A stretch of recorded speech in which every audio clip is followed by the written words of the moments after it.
The storm that night was merciless, tearing through the thatched roofs and rattling the bones of the earth itself. Rain fell like shards of glass, slicing through the darkness, but outside the great compound of Chief Duma's family, Naledi sat beneath a broken awning, her arms wrapped tightly around her knees. The cold seeped into her skin, each drop a reminder of her place, the outcast wife. Her husband, Lethabo, slept inside beside the warmth of the hearth, while his brothers and their wives laughed at the sound of thunder, mocking the woman they claimed carried bad luck in her breath. Naledi had not always lived this way. When she first came to the Duma household, she was full of hope and gratitude. Her laughter once filled the mornings, her hands soft yet strong, weaving mats and tending the goats with care. But pride runs thicker than blood in some hearts, and Lethabo's family never forgave her for being the daughter of a mere potter. They said the clay she came from had made her too soft, too plain to stand beside a man of their name. They whispered that she brought storms with her tears. So when the clouds gathered, they cast her out, saying, "Let the sky keep what it calls." She would lie on the soaked earth while thunder rolled above her, her thin blanket clinging to her skin. The rains drowned her pleas, her cries swallowed by the roar of wind. Yet, in those nights of misery, Naledi learned silence. She began to listen, not just to the storm but to the whispers that crept from the cracks in the walls, to the truths that hid beneath the laughter inside the house. Each drop that struck her face seemed to speak in a tongue only she could understand. The villagers pitied her from afar. They would shake their heads, muttering, "A storm never falls on the righteous." But no one intervened, for the Dumas were powerful. Their words shaped the market, their anger ruined livelihoods. And Naledi, they thought, must have done something terrible to deserve her fate. So they left her to the rain, offering pity instead of help. As seasons turned, her skin grew rough from the cold, her body thin but her spirit strangely unbroken. By day she worked silently, cooking meals she was forbidden to share, mending garments for the same women who mocked her. By night she was cast out again, left to the fury of the skies. She began to see herself as part of the storm, wild, unyielding and watching. Each time lightning struck the horizon, she felt something awaken deep within her, something ancient and patient. Though they called her cursed, Naledi knew that storms were not meant only for destruction. They washed the world clean. And as she sat in the mud that night, the rain drumming a rhythm against her heart, she whispered to herself, "One day they will hear what the storm hears." And the wind, howling through the cracks of the Duma house, carried her promise inside. That night, the heavens opened wider than ever before. The storm came like an army of furious spirits, its first cry shaking the ground as lightning carved veins of white across the black sky. Naledi crouched beneath an old Mariula tree at the edge of the compound, her blanket soaked through, her body trembling. The rain struck her shoulders like stones, and yet, amid the chaos, she felt something watching her, something ancient that had been waiting for this very moment. The thunder rolled again, not as sound but as a voice, deep, slow, echoing through her bones. She pressed her hands over her ears, thinking her mind had broken under hunger and humiliation. But then came the whisper, soft, melodic like a song spoken through the storm. "Naledi," it breathed, her name carried in the wind's tongue. "The sky remembers what the earth forgets." She froze. Her heart hammered against her ribs, her breath caught halfway between fear and wonder. The rain around her no longer felt cold, it pulsed, alive as if every drop carried a message meant for her. The tree above creaked, and in the flash of lightning she thought she saw shapes in the downpour, faces made of mist and light, watching her from the rain. "You are not alone," the storm murmured. "They sleep while truth drowns in your tears. Listen, and you will hear what hides beneath thunder." Naledi pressed her forehead against the wet earth, whispering through chattering teeth, "Who speaks to me? What truth?" But the storm only roared louder, as if laughing at her question. Then came the voices, faint at first, then clearer, drifting through the storm's song. They were human voices, yet carried strangely by the wind, echoing from the direction of her husband's home. She lifted her head, straining to hear. Through the hammering rain came the sound of laughter, familiar laughter. It was Lethabo's, low and mocking. Another voice, his mother's, spoke through the howling wind. "Let her rot outside," she said. "The ancestors will take pity and rid us of her soon. She was never meant for this house." Naledi's breath caught. The storm carried every word, dragging it through the air like a confession. She pressed her palm to the ground as if anchoring herself, afraid that if she stood, she'd run screaming into the night. The thunder cracked again, and this time, beneath its rumble, another voice answered. It wasn't human. It came from the storm itself. They think you cannot hear, but the storm hears all, it said. Their cruelty feeds the clouds. Their lies rot the roots of this land. You will see what they hide. Her tears mixed with the rain as fear battled with something new, something fierce and alive. The storm was no longer her punishment. It was her witness. She closed her eyes, letting the thunder roll through her, each crash revealing more fragments of words carried by the wind, voices plotting, whispering secrets not meant for her ears. Tomorrow, someone said, we tell her he rides to the river. But we know where he goes. Nalady's eyes flew open. The rain blurred everything, but her hearing sharpened. She was no longer just the woman left outside. The storm had chosen her as its listener. And though her heart trembled, she whispered back into the wind, then teach me to hear all that they hide. The storm answered with a single flash of lightning that lit the compound in ghostly blue. In that instant, Nalady saw the shadows of her husband and his kin through the window, their faces lit with firelight, their mouths moving in laughter she could not yet understand. But she would. The storm had promised. And from that night onward, the rain was never just rain again. It was a voice, and Nalady had begun to listen. The rains returned the next night, as if summoned by her heartbeat. They came softer this time, no longer a torment, but a rhythm she recognized, a pattern of breath and speech. Nalady sat outside once more, her thin blanket drawn close, but her body no longer trembled. Instead, her eyes remained fixed on the darkness beyond the flickering window of the Duma house. She waited for the whispers. She waited for the truth. At first, it came as murmurs, the hum of the wind moving through the tall grass, the patter of raindrops forming words only she could hear. Listen, the storm whispered, for they speak when they believe the sky is deaf. And then, through the veil of falling water, she heard her husband's voice. Lethabo's tone was sharp, his words soaked with irritation. She lingers like a curse, he muttered. Every storm should have taken her by now. Why does she live? His mother's voice followed, cold as a blade. Because you have not yet done what must be done. The ancestors need an offering. If she is gone, peace will return to this house. The storms will end. Nalady's hand tightened around the edge of her blanket. The storm hissed around her, like 1,000 breaths gasping in outrage. She felt its pulse through the ground, angry and alive. It wasn't merely carrying their words, it was showing her their hearts. She saw them clearly now, not as family, but as deceivers cloaked in tradition. As lightning tore across the sky, she began to hear more, her sister-in-law's laughter, mocking her sorrow. Look how she prays in the rain, she said. Even the sky pities her. Nalady closed her eyes, letting the words sink into her, not as wounds but as markings of truth. Each insult, each lie became a spark. Her suffering was no longer silent, it echoed through the clouds, whispered back by the wind. Night after night, the rain became her ally. The more they cast her out, the more she listened. The storm spoke in riddles, its voice layered with countless murmurs, of secrets buried, of lies left unconfessed. It told her of her husband's deceit, of how he spent his nights away from home under the pretense of appeasing the ancestors, when he was in fact offering her misfortune as a shield for his own sins. The storm has eyes, the wind said one night. And you, Nalady, are now its ears. Days passed and her body weakened, but her spirit grew sharp as a blade. She began to understand that her isolation had not been punishment, it was preparation. She was learning to hear what others could not bear to know. The rain showed her truths that no human tongue could speak aloud. One evening, when the clouds were heavy and the horizon glowed silver with impending thunder, Nalady saw through the shimmer of falling rain, her husband in the courtyard, speaking in hushed tones to a man cloaked in animal skins. When the next storm comes, Lethabo whispered, it will take her. The gods have waited long enough. The man nodded, handing him a small calabash filled with dark liquid. Pour this where she sleeps, he said. The storm will drink her soul. Nalady's heart pounded. The storm carried every word to her as though the sky itself wanted her to know. The rain grew fierce, thrashing against the earth, and for a moment she thought she heard laughter, not from men but from the clouds. They think they control the storm, it whispered to her. But they feed it with their lies. She rose slowly, her soaked blanket dragging behind her like a second skin. The lightning painted her face in blue light, revealing eyes no longer soft with fear. She looked toward the house and whispered, You taught me to listen.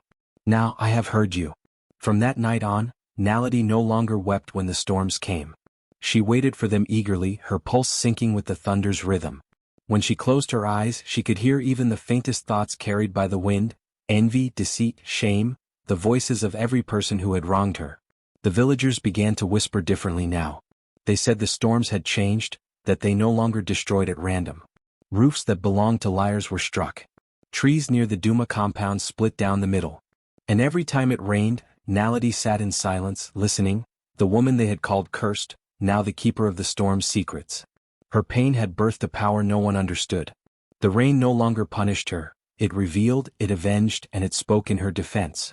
And Naledi, the woman once cast out into the storm, had learned the language of truth that only suffering could teach. You said. That night, sleep did not come to Naledi gently. The air was thick and electric, humming as if the clouds themselves awaited her dreams. She lay on the damp earth, her body heavy with exhaustion, her mind still ringing with the storm's whispers.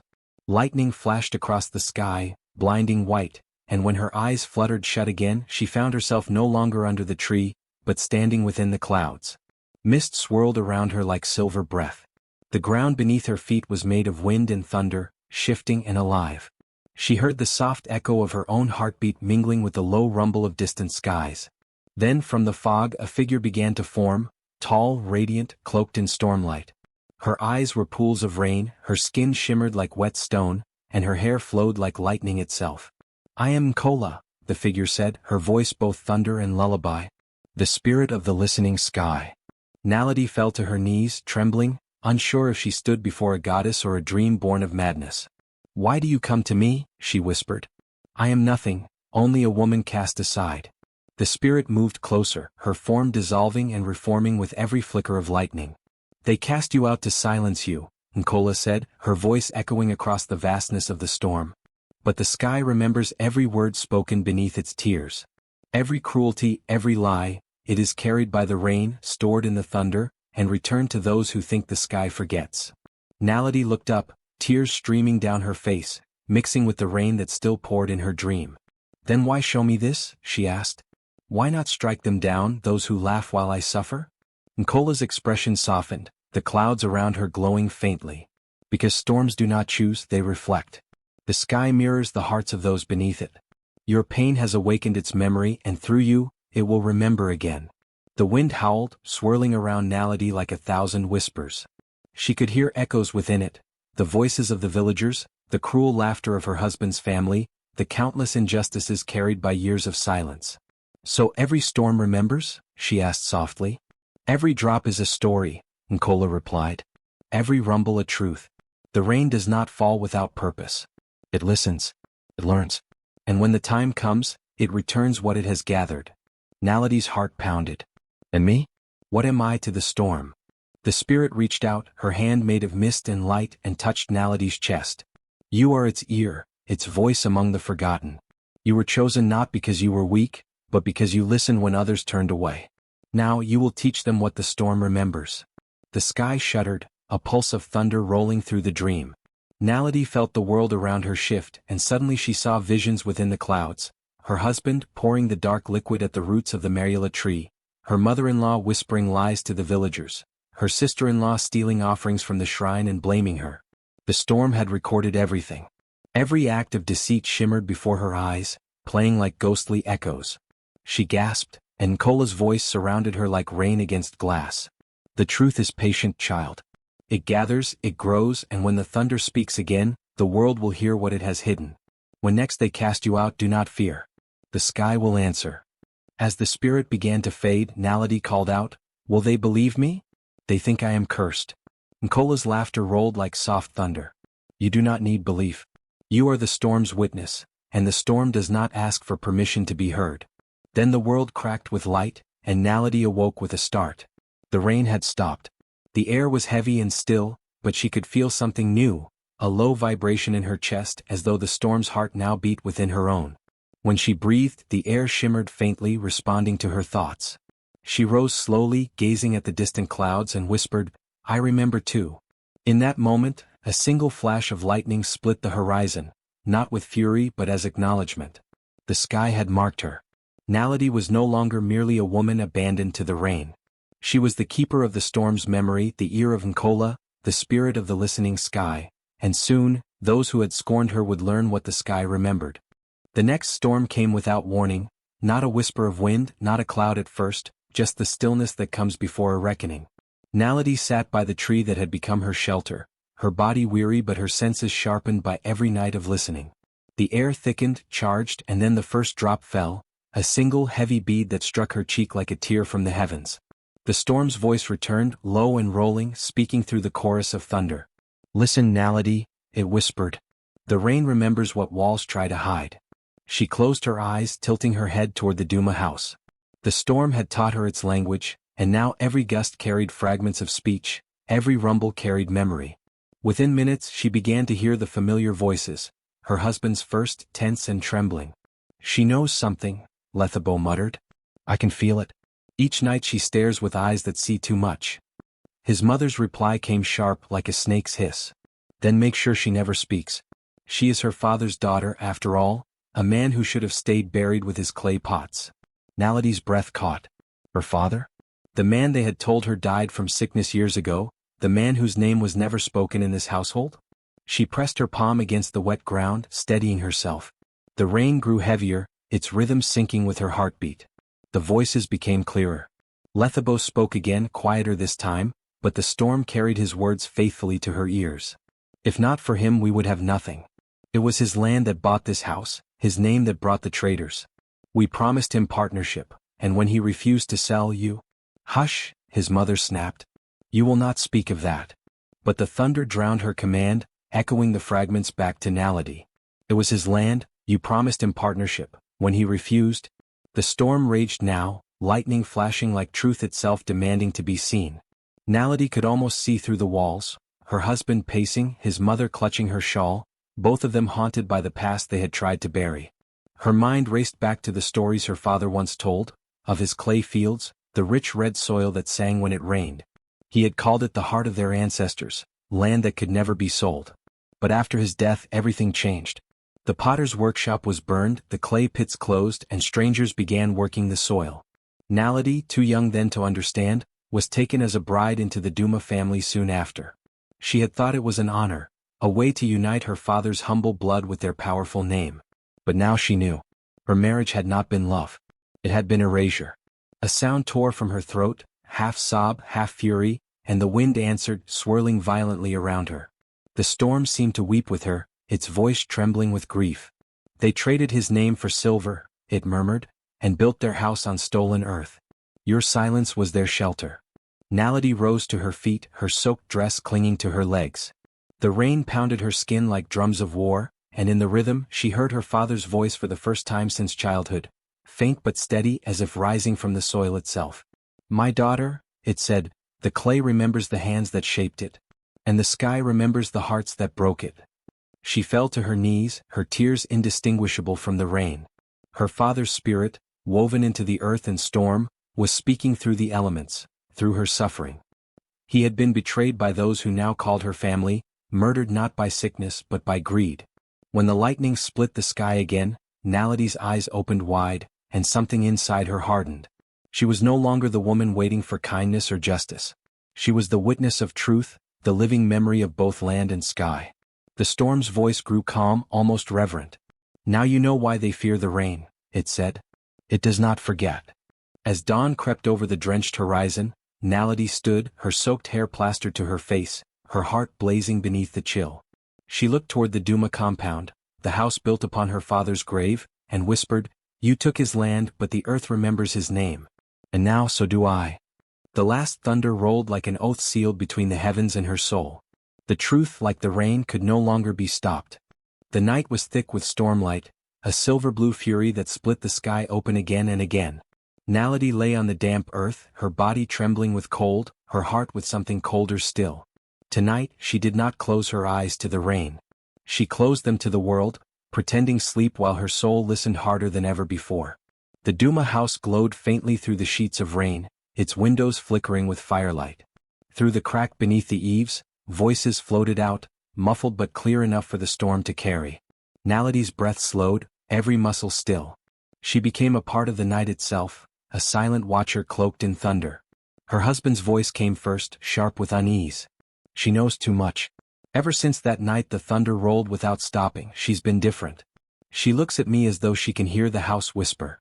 His mother's voice answered, heavy with bitterness. She's not one of us. She's her father's daughter, full of secrets and strange silences. If we let her stay, one day she'll open her mouth and destroy everything. Nalady's fingers dug into the mud. The storm hissed, lightning flashing white across her face. What would you have me do? Lethabo asked.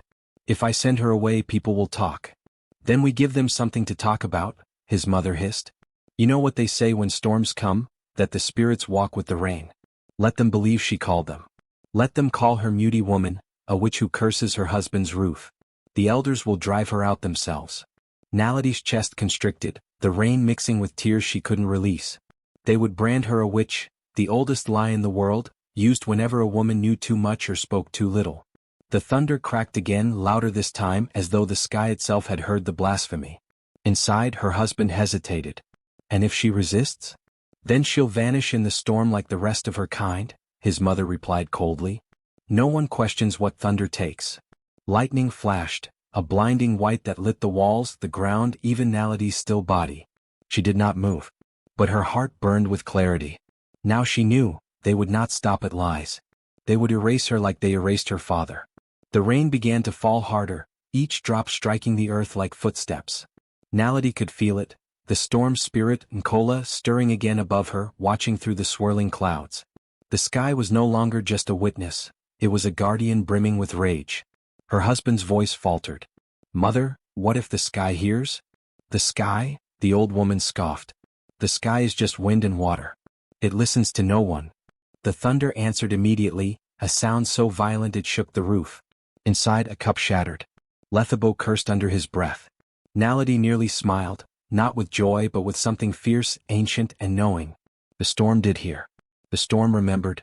She turned slightly, her face half buried in the wet earth, whispering into the ground, let them speak. Let them show their true hearts. The rain swirled around her in circles, forming small rivers that shimmered like veins of light. She felt her father's presence again, faint and steady, the way a tree remembers the root beneath. As dawn approached, the voices inside faded, and the storm began to calm. Nalady lay awake, her body trembling with cold, her spirit burning with purpose. She knew what they would do next, spread whispers through the village, call the elders, speak of strange dreams and evil omens. But she was no longer afraid. She had learned how to listen through walls, how to hear the truth hidden between breaths. When morning came and the sun cut through the mist, Nalady rose from the mud with quiet grace. Her dress clung to her like second skin, and her eyes held the stillness of thunder before it strikes. They would call her witch soon enough. But before they did, the sky would speak again, and this time it would not whisper. The rains returned before the week was done, fierce, swollen and angry as if the heavens themselves were restless. Nalady sat by her small shelter of reeds and stones, watching the dark sky churn like a pot about to boil over. Her body was weak from hunger, but her spirit stood tall inside her, unbending. She could feel Nkola in the air, the pulse of the storm, deep and alive, humming through her bones. When the first thunder rolled across the valley, Nalady closed her eyes. I am here, she whispered. The air shifted, colder, sharper, alive. The wind twisted around her, tugging at her hair like an unseen hand. Then came the voice. Not loud, not soft, but steady and vast, the kind of sound that seemed to echo from the beginning of the world. When they name you witch, said Nkola, answer not with fear but with thunder. The ones who cast you into the storm must learn what the storm remembers. Nalady's breath trembled. I am one woman. How can I stand against a house of power? You are not one, the spirit murmured. You are the voice of all silenced in the rain. The sky does not forget those who suffer beneath it. Gather what is yours, the tears, the ashes, the echoes, and weave truth into power. Lightning burst across the clouds, and for a heartbeat Nalady saw her reflection in the puddles, her eyes glowing like the heart of a storm. She felt no fear, only clarity. She rose and began to work. From her shelter's corner, she gathered the cold rainwater that had dripped from the thatch, the same rain that had soaked her nights of humiliation. She filled her palm and whispered to it, You have heard my cries. Carry only truth now. Then she scraped ashes from the small fire she'd once built for warmth, the same one her husband mocked her for tending. The ashes were soft, gray and ancient-smelling, remnants of her patience, her quiet suffering, her transformation. She mixed them into the rainwater, and the mixture shimmered faintly, glowing under the flashes of lightning. With trembling fingers, Naledi drew symbols on the ground, circles of memory and spirals of calling, things she remembered from her father's old stories. He had once told her, "Ash and rain are sisters. One holds what has burned, the other what remains." Now she understood. As the storm deepened, her chant rose softly, half song, half whisper. She called upon the wind that carried whispers of betrayal, the thunder that had witnessed her tears, and the rain that had washed her shame. The air trembled. The charm came alive. Each drop of rain that fell now hummed faintly, like a secret being shared. The ashes spread across the mud, forming tiny veins of silver light. Naledi felt power surge through her, not the cruel kind that destroys, but the quiet kind that reveals. Her heart no longer raced in fear, it beat like a drum in rhythm with the storm. The sky flashed once more and she heard Nkola's voice echo across the clouds. "When they open their mouths to accuse you, their lies will bind them. When they lift their hands to cast you out, the rain will mark them. Speak no word of defense. The storm will speak for you." Naledi pressed her palm into the wet earth, sealing the charm. "Then let it be so," she said. "Let truth be louder than thunder." In the distance she could already see torches. Her husband's family, the elders, the villagers. They were coming to her, shouting, calling her name through the storm. Their voices were full of righteous fury, eager to condemn. But Naledi only stood, her wet dress clinging to her like armor, her eyes reflecting the lightning. Around her, the wind began to circle, forming a spiral of rain. The air tasted electric, like justice waiting. The first of the villagers shouted, "Witch?" The storm answered. Thunder crashed so hard the ground shook. The rain fell sideways, wrapping Naledi in light. Her voice was calm when she spoke, barely audible, but the wind carried it to every ear. "May the sky reveal the liars," she said. And as she spoke, lightning split the night, not striking her but the ground before those who accused her. The charm pulsed once, bright as moonfire, before sinking into the earth. The storm howled as though Nkola herself had laughed. Naledi stood alone in the rain, no longer an outcast, but the eye of the storm itself, reborn in truth and thunder. The day of judgment dawned gray and heavy with clouds. The village square filled with whispers and wary faces, the air thick with both curiosity and fear. Naledi stood barefoot in the mud, her dress clinging to her thin frame, hair damp from the night's drizzle. Her husband and his family stood across from her, clothed in fine robes, pretending to grieve. "She cursed our crops," her mother-in-law wailed, clutching a handful of wilted maize leaves. "Since she came, the rains have ruined our fields. She brought the storm spirits upon us.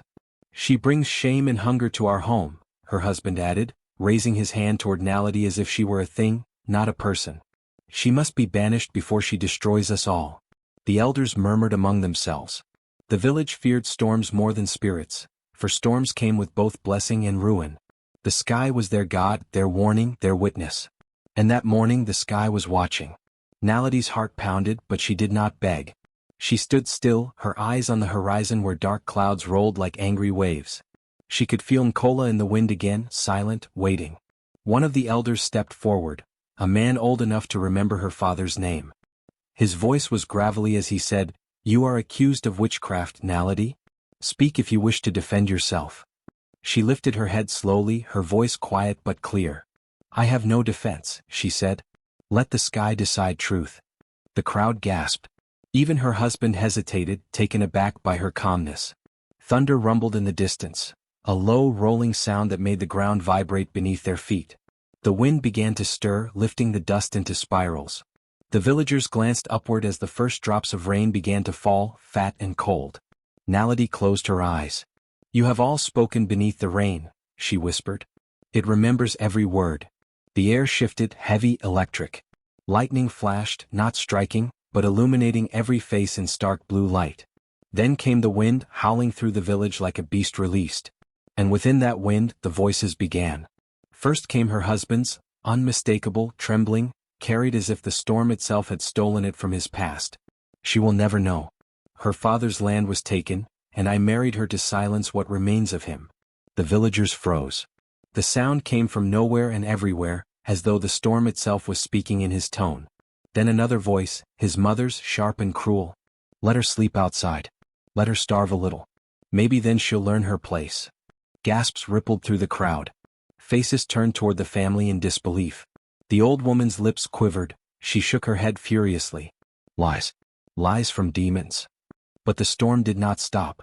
More voices echoed through the rain, the sister-in-law laughing, saying, "When she finally leaves, we'll divide her father's land and sell it to the traders."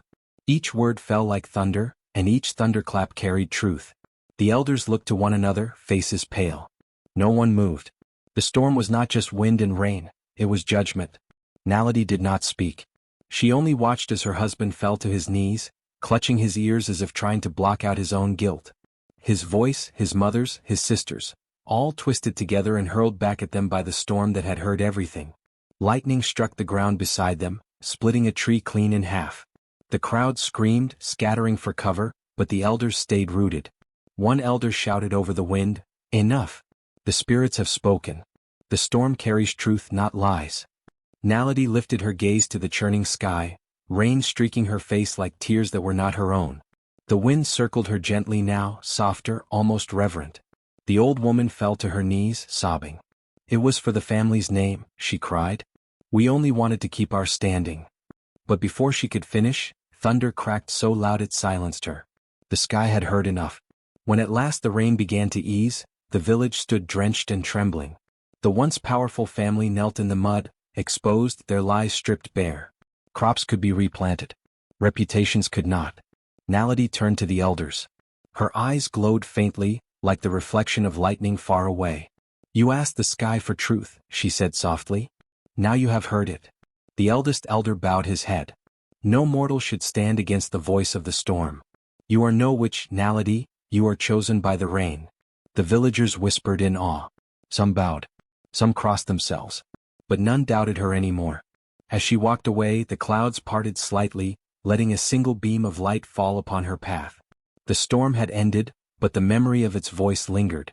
Behind her, the family that had cast her out sat shivering in the mud, not from cold but from the sound of their own words, still echoing faintly in the dying wind. Thunder roared across the heavens, deeper and louder than any storm the village had ever known. The sky, once gray, now pulsed with blue fire as if it had come alive with fury. The wind tore through the valley, bending trees and sending roofs tumbling like leaves.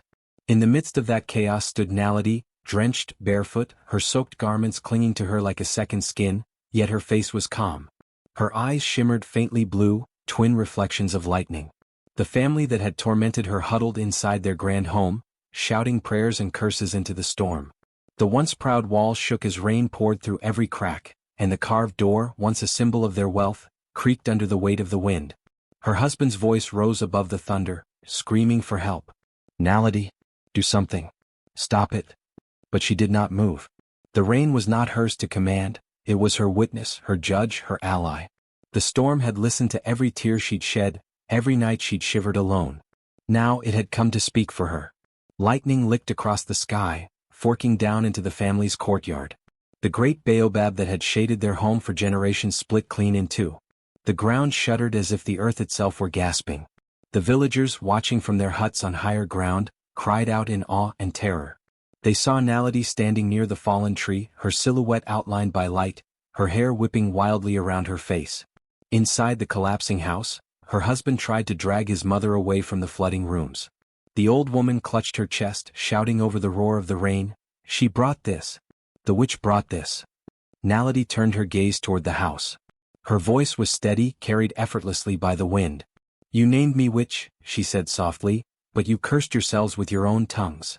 A streak of lightning struck the house's thatched roof. Flames burst upward, hissing against the downpour, glowing a strange blue-white before being swallowed by smoke. The structure groaned like a dying creature as the walls gave way, collapsing into the rising floodwater that churned through the courtyard.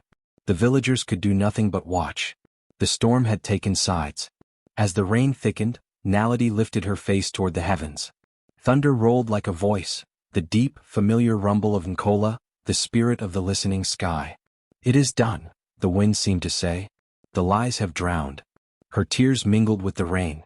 She was not joyful, not vengeful, only still, hollow, filled with the quiet ache of justice fulfilled. When dawn finally broke, the village was transformed. Pools of water glittered across the ground, reflecting a sky that had finally cleared.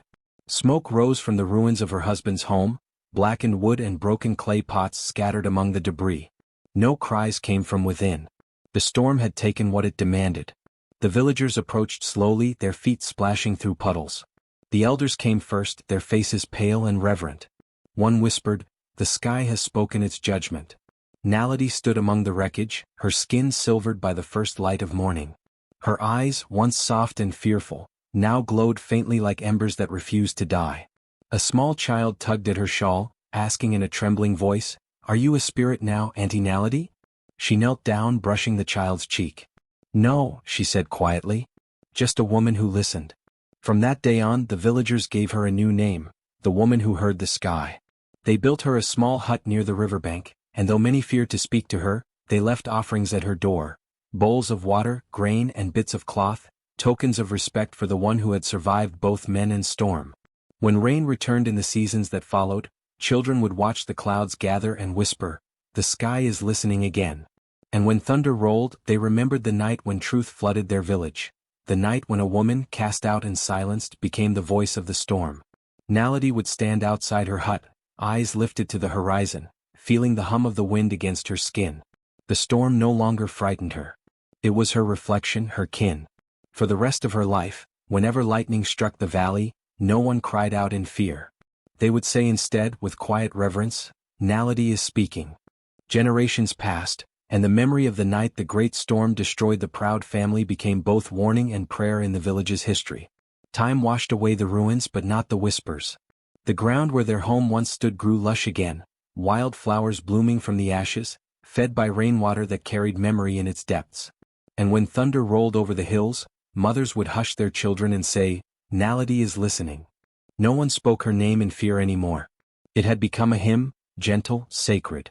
The story changed as stories do, shaped by the tongues of those who retold it, yet the heart remained the same.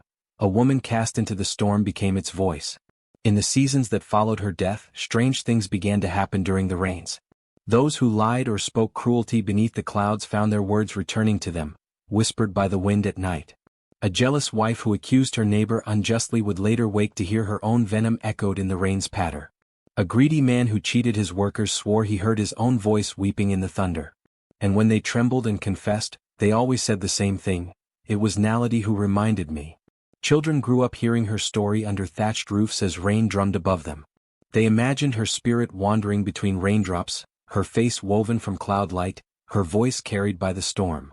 The elders said she became one with Nkola, the spirit of the listening sky, no longer mortal but guardian of truth. In one version told by a wandering griot, Naledi's spirit visits those who are wronged, standing invisible beside them as the storm breaks. In another, she carries a small bowl of rainwater, collecting the lies spoken beneath the heavens and pouring them back over the guilty. But all the stories agree on one thing: the rain remembers. Decades turned into centuries, yet each generation found her again when thunder began to speak. In the quiet moments between lightning, people claimed to hear a soft hum, not frightening but mournful and wise, like a woman singing to herself across the sky. One year, when drought gripped the land, the villagers climbed to the old hills where Naledi's hut once stood. The elders gathered there, holding bowls and gourds, and prayed aloud, "Mother of storms, woman who heard the sky, send your tears again." That night, the clouds gathered with slow majesty. Lightning flickered on the horizon like the opening of eyes, and wind rushed through the grass, whispering words too old for men to understand. Then came rain, soft at first, then wild and free, drenching the fields, refilling the rivers. The people danced in it, laughing and crying all at once. And when they lifted their faces to the sky, many swore they saw a faint silhouette among the clouds, a woman's outline, hair flowing like rain itself. From that time onward, they built small clay shrines near the fields before every planting season. They poured the first cup of water onto the ground, saying, "For Naledi who listens still." The rains after that were always kind, and even when they came with thunder, no one ran for cover. They stood in it, hands open, speaking softly so the sky could hear only truth. The griots, those keepers of old songs, carried her tale far beyond the village. Across valleys and rivers they sang. They cast her to the storm, but she became its calm. They silenced her cries, yet her voice filled the sky. Speak kindly beneath the rain, for the sky may be listening. And wherever the song was sung, the people looked upward when the first drops fell, feeling both awe and comfort, as if reminded that someone above was always watching.